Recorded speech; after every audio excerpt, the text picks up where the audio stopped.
You can line up with source energy and have anything in this world that you want. Nothing is off limits to you. If you have the ability to identify it as a desire, then this universe, this time-space reality, has the ability to deliver it to you. But it's necessary that you become a vibrational match to your desire. So you can't just be sloppy in your vibration. You can't just observe anything that's in front of you. You can't just turn on the television and watch anything they throw at you, because they have motives for everything they show you. Television has discovered that if they show it to you often enough, you're just going to start vibrating with it. All of the advertising experts have discovered that if they can just get themselves out there, that eventually you will become a vibrational match to what they are offering you. And in doing so, you will attract yourself to it, and it will come to you. And so it's just good business, advertisers say, to get the word out there, get it vibrating in your experience. But we want to say to you, you've got choices about what you let vibrate in your experience. Don't let the glut of information overwhelm and confuse you. Simplify it by saying simply this: I have guidance within me in the form of emotions that indicates to me in every moment the vibrational content of what I'm giving my attention to.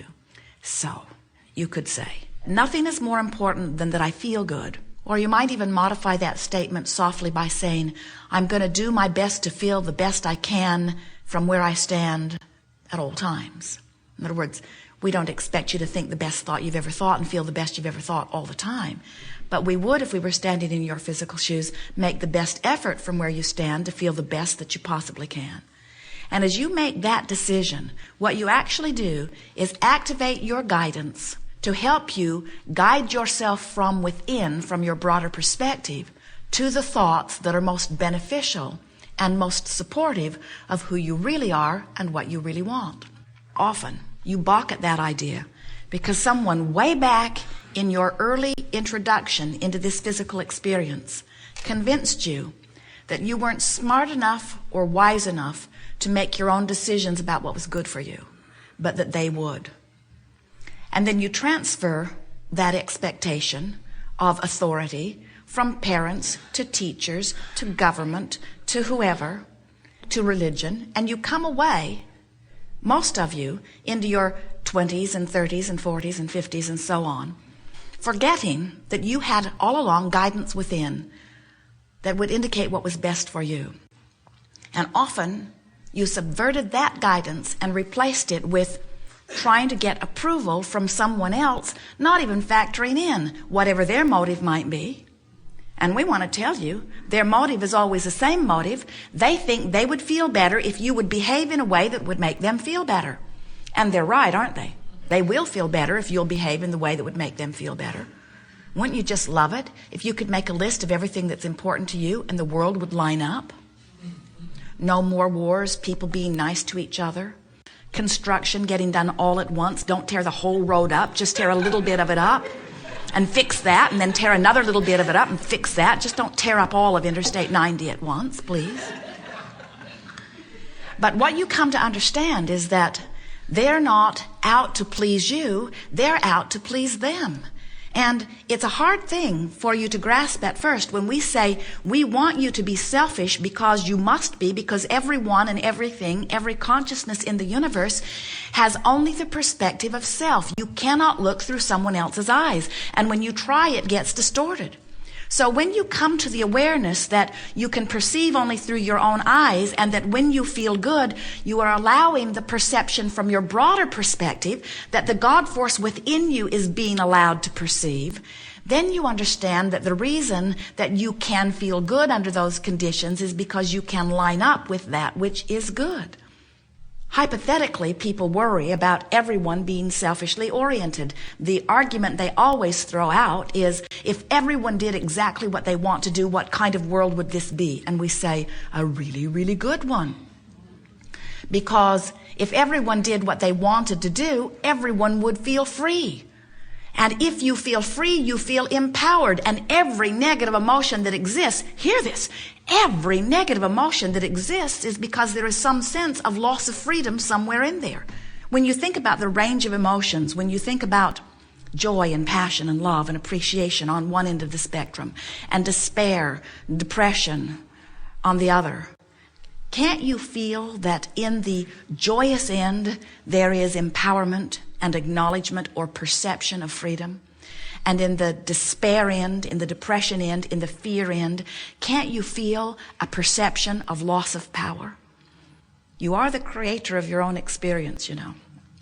But you have to learn to tweak your vibration into letting in what you want. Creation isn't about going and getting something. It's about preparing the nucleus, which is you, right here where you stand in your powerful now, vibrationally to let in the good stuff that you've been asking for. This universe is based upon attraction. There's no assertion in this universe. It's all attraction, which means as I stand in my physical body and I focus upon things that feel good while I focus, I achieve a vibrational signal that matches good things. But if I look at something wrong in the world, and there is plenty like that you might want to look at, and I activate that thing that I think is wrong within me, and I know I've done it because I feel awful as I'm doing it, and I continue to focus upon that with the well-meaning intent of making it go away or fixing it, I can eventually activate it so consistently that it becomes not just an activated in this moment vibration within me, but a dominantly often activated vibration, which is what a belief is, a thought that's so easy to think because I've practiced thinking it for so long. So now I've got this vibrational habit going on, and now what I really want can't come because I'm on a different vibrational frequency. You can't set your radio on 6:30 a.m. and hear what's being broadcast on 98.6 FM. The frequencies have to match up. And you can't be a vibrational match to not enough money and let more money in at the same time. You can't be so aware of a sickness in your body that it's all you think about, and you feel so discouraged and depressed and frightened about it, and let wellness in at the same time. They are different vibrational frequencies. So when you come to recognize this, then you realize that creating is about vibrational adjustment. But an easier way to hear that is creating is about taking emotional journeys. It's about the journey between worry and hope. The emotional journey says, all I have to do is shift from worrying about not enough money to hoping and believing that there will be enough money. And when I have made that vibrational shift so that when I think about money, I feel calm and good rather than frenzied and worried, when I've made that shift, the universe will do all of the orchestrating. The universe is the concierge, the employment agency, the coordinator, the manager in the sky that will line all that up for me. You don't have enough hours in the day or energy and time to make things happen. You've got to get into the attitude of allowing the good stuff to happen. And the reason that we get so worked up about this is because we can see what's being held in your vibrational escrow. We know every moment that you worked on a job you didn't like, you were launching clear rockets of desire about what you preferred. Every time you were mistreated, you launched a rocket about what would feel better. Every time you felt like you deserved more money, you launched a rocket that put more money into your future experience. Your future experience is so full of all of this good stuff that you want. But here you are beating the drum of where you are, talking to coworkers and to friends and to your mother about how things aren't going the way you want them to go. And here's this magnificent future experience all lined up with your name on it, with your vibrational encoding, ready for you anytime you chill out and relax and practice yourself into more positive expectation about good things coming to you.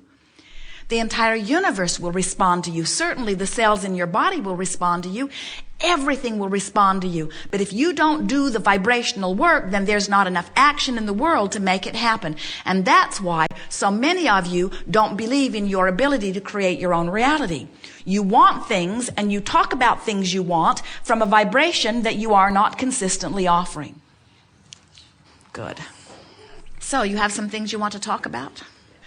Trying to help somebody move up the scale, I've noticed that when I talk to them about appreciating something in their life, that seems to be an easier tool for them to grasp onto. Depends on where they are. Than having them be grateful. Like some people say, well, oh, just be grateful. And my observation with people, because I do coaching, is when I get them to just ask them to appreciate one little thing, it seems like it starts to... Appreciation is a powerful tool. Is there a difference between appreciation and gratitude? There is a vibrational difference. Right. You can feel it. Yeah. Well, I could, but I just wasn't sure if it was just me or whether it's actually is a universal. We have to say fairly that emotions and their labels are not absolutely accurate, because a variety of people could use the same word and mean different things by it. Yeah. So it's better to feel your way. In other words, we don't care what word you use. When we first began talking about emotions or about desire or about wanting, Jerry and Esther got endless letters from people who thought we were using inappropriate words. And we say the words don't matter, it's the feeling behind the word that matters. In other words, if you say, I want something, and in saying, I want that, it reminds you that you don't have that, and not having that is the strongest vibration, then it doesn't matter what word you use. People would say, well, Abraham, shouldn't I say I'm already there instead of I'm on the way to being there? And we say, you just have to find what feels best to you. And since everybody's in a different place on a different subject, then each individual just has to feel their way up the scale. There are a number of things we want to say to you. When you're coaching someone into appreciation, if they're not somewhere in the vibrational proximity, they're not going to enjoy your game anyway. Mm-hmm. Somebody in fear, unless you change the subject, is not going to find appreciation. The vibrational gap is too far, you see. Mm-hmm. And so we would like to say to you as longtime teachers, as you are longtime teachers, that if you will just accept that those that are ready for the bridge that you can provide are making their way to you, and those that aren't ready for your bridge are ready for somebody else's bridge. And what we mean by that is, if you're vibrating up here in joy and ecstasy and appreciation, and someone's down here in revenge or rage or fear or despair, while you really want to help them, you can't really relate to them, and they can't really relate to you unless somebody does a quantum leap sort of thing. And we're not encouraging you to quantum leap into their vibration just so you can lead them out of the darkness, because once you quantum leap, you're in the darkness, and you're not any better guide than they are, you see. So we would coach appreciation, but let's say someone's down here in despair. Trying to teach them gratitude might be an easier bridge for them than appreciation. What is the equivalency? What is gratitude about? Let's see if we can define it. Gratitude is recognizing that we can't find an accurate vibrational basis for gratitude. That's what you're getting at. We were polling your vibration as we throw the word gratitude out. At the vibrational basis of it, there is disempowerment, because it says, someone other than me holds the power, and I'm grateful that someone other than me who holds the power is now giving some of it to me. Now, it's a subtle difference between appreciation, but that's really the heavy part of gratitude. There's a sort of disempowerment in it, a sort of, I'm on my knees and thankful for the crumbs that are being thrown. Now, everybody that uses the word gratitude doesn't necessarily mean that, but that is the vibrational consensus that we are gathering here. Now, let's see if we can feel any difference in appreciation. What is the literal meaning of appreciation? When something appreciates, what does it mean? It naturally expands. It naturally expands. So what appreciation is saying, and the vibration behind it, is that it is natural for me to get into this venue of well-being, and it is natural for my well-being to become more. Appreciation is more in alignment with what is natural. But these are just words. Yeah. And words can be misused or misunderstood. To me, gratitude seems to be something that is a past tense, for me anyways, my definition, like a vibration of something happiness. Oh, wow, I'm grateful for that. Not in a bad way, but just it's something that's complete. And appreciation to me is in the moment. It's like watching, like appreciating the sun come up, or appreciating being here with you. I'm in the moment. And then when I leave, I was grateful that I was here because, that's kind of a summation. As we were coaching people, we wouldn't get hung up on any words. And we would use a whole lot of words until you see one that clicks. Right. In other words, you're trying to light them up. You're not trying to get the world to agree that you've used the right word to light them up. Yeah. All right. I got you.